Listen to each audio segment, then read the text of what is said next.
students, welcome to your English class. Today we are going to take the second part of the chapter Lost Spring. This is the second chapter of the book Flamingo of class 12th, written by Anise Jung. This is an extract from her book Lost Spring, Stories of Stolen Childhood.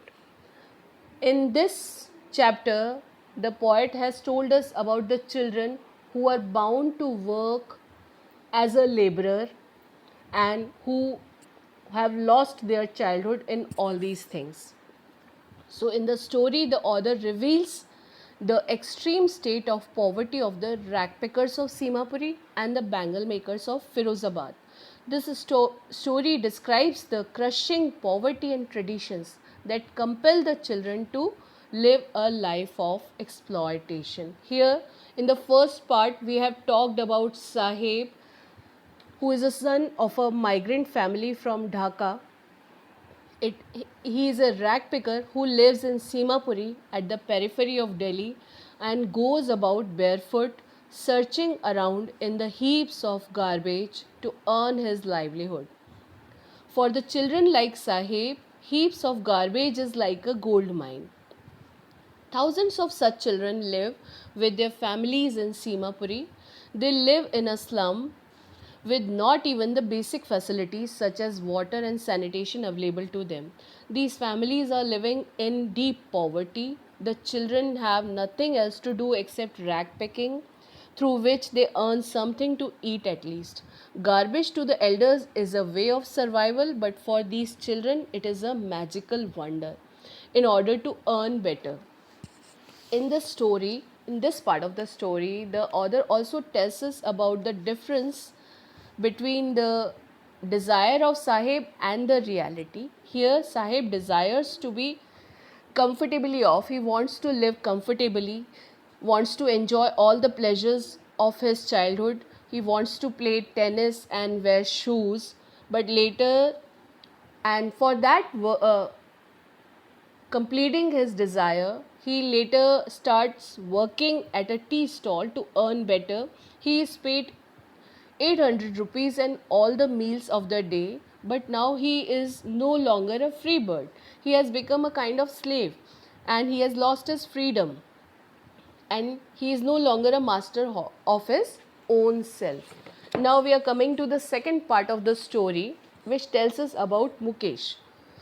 Who is Mukesh? According to author Anise Jung, Mukesh and another boy who wants to be his own master. He is different from Sahib. He wants to be independent. He wants to be his own master means he wants to be independent. He is a boy from Firozabad's glass making industry, and as a family tradition, he has always worked in the glass bangle factory. Here, the children work in close proximity of furnaces and in such high temperatures that they are exposed to various health hazards, even losing their eyesight. Mukesh's family, like other families of Firozabad, are victims of poverty. His father is blind and they live in a small half constructed house. These people of Firozabad are exploited by the sahukars, the middlemen, the policemen, the bureaucrats, and the politicians. But Mukesh is different and confident despite going through all these troubles, problems, and difficulties of life. He is confident and determined enough to be independent. He wants to be a motor mechanic. So, now we are going to read the second part of the story about Mukesh. The title of this part is I Want to Drive a Car. This is the desire shown by Mukesh to author as she met Sahib and asked about his life conditions. The same way she met Mukesh at Firozabad, and she is asking his desires, his ambitions, etc. And Mukesh is telling her what he wants. Mukesh insists on being his own master. Here, author is saying that he wants to be independent. I will be a motor mechanic, he announces. Do you know anything about cars? I ask. I will learn to drive a car, he answers, looking straight into my eyes. That means he is very confident about his dream, to fulfill his dream. His dream looms like a mirage amidst the dust of streets that fill his town, Firozabad. Here, author wants to say that his dream looms, disappears like a mirage. Mirage is a illusion of the eye, as it disappears from our eyes in a few seconds. The same way she thinks Mukesh's dream is, which will be disappeared in the dust of the streets of Firozabad, where he has to work the whole day. And Firozabad is a famous city for making bangles. Every other family in Firozabad is engaged in making bangles. It is the center of India's glass blowing industry, where families have spent generations working around furnaces, welding glass making bangles for all the women in the land, it seems. So this is a famous city all over the world where people have been working making bangles since many generations. They are doing the same work. Their coming generations are also adopting the same work, and they are working on it since many years.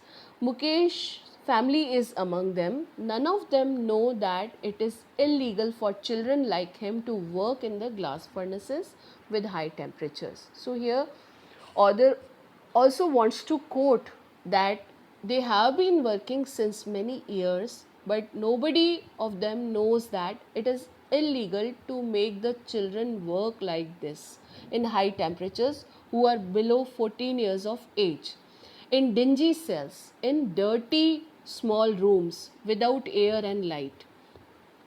That the law, if enforced, could get him means get Mukesh and all those 20,000 children out of the hot furnaces where they slog their daylight hours. Where they slog means they waste their daylight hours. Here the author wants to say that if law is enforced properly here, that all 20,000 children including Mukesh will be out of this place immediately, where they are wasting their precious daylight hours of childhood, and they should be given a chance to play and enjoy their childhood instead of working here in that worst conditions, often losing the brightness of their eyes. Generally they work here for many hours, and that's how they lose their brightness of eyes. Mukesh eyes beam as he volunteers to take me home, which he proudly says is being rebuilt.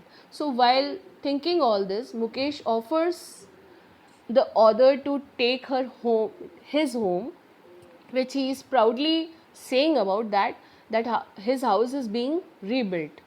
We walk down stinking lanes chalked with garbage, past homes that remain hovels with crumbling walls. So here author is saying that while she is going to Mukesh's house, she is feeling the lanes which she is going through are stinking, smelling very badly.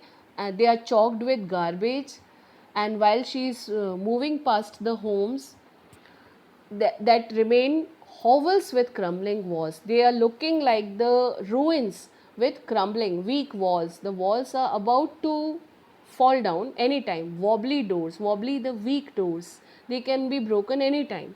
No windows, crowded with families of humans and animals coexisting in a primeval state. She means to say the houses are so small, their animals and human beings all are living in the same place in the primeval state, in the primitive way as people used to live in the primitive times, olden times. They are living in the same way in very dirty conditions, very unhygienic conditions. He stops at the door of one such house, bangs a wobbly iron door with his foot and pushes it open. We enter a half built shack. Shack is a small hut. So he means Mukesh stops at the front of his house and he opens the door, which is so weak. In one part of it, thatched with dead grass. That house had a roof of thatched dry grass, is a firewood stove over which sits a large vessel of sizzling spinach leaves. So the food is being cooked here. Spinach leaves are being boiled. When they enter the house, the author sees all these things On the ground, in large aluminum platters, are more chopped vegetables kept. A frail young woman, frail here means weak, physically weak young woman, is cooking the evening meal for the whole family. Though eyes filled with smoke, she smiles. As she sees Author and Mukesh, she smiles at them. She is the wife of Mukesh's elder brother, not much older in years. That woman is not much older in years. She has begun to command respect as the Bahu. So, as she is not so older in age, still she gets the respect of a Bahu in that house, the daughter in law of the house, already in charge of three men. Three men were there in the house except her husband, Mukesh, elder brother, Mukesh, and their father. When the older man here means Mukesh's father, enters the house, she gently withdraws behind the broken wall. She goes behind the broken wall and brings her veil closer to her face. She covers her face with her sari as custom demands. Daughters-in-law must veil their faces before male elders. This is the custom of most of the houses in India, to cover the faces by the women as some men folk come to house. In this case, the elder is an impoverished bangle maker. In this case means in this part of the story here, the elder one, Mukesh father, is impoverished, very poor bangle maker. Despite long years of hard labor, first as a tailor, then a bangle maker, he has failed to renovate a house, send his two sons to school. All he has managed to do is teach them what he knows, the art of making bangles. So, despite long years of hard labor, first he was working as a tailor, then he started working as bangle maker. He has failed to renovate his house, which is in a very bad condition, and to send his two sons to school, but he has managed to teach them his traditional work of bangle making. It is his karam, his destiny, says Mukesh's grandmother, who has watched her own husband go blind with the dust from polishing the glass of bangles.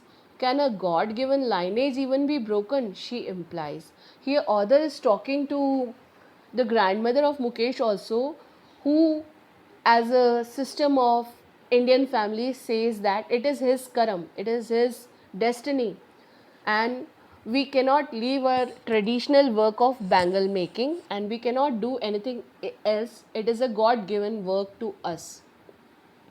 Born in the caste of bangle makers, they have seen nothing but bangles in the house, in the yard, in every other house, every other yard, every street in Firozabad. So, everywhere in Firozabad, we can see the house of bangle makers full of bangles everywhere in the yard, in the houses, and this is the work they have been doing since many years and they have seen nothing else except it.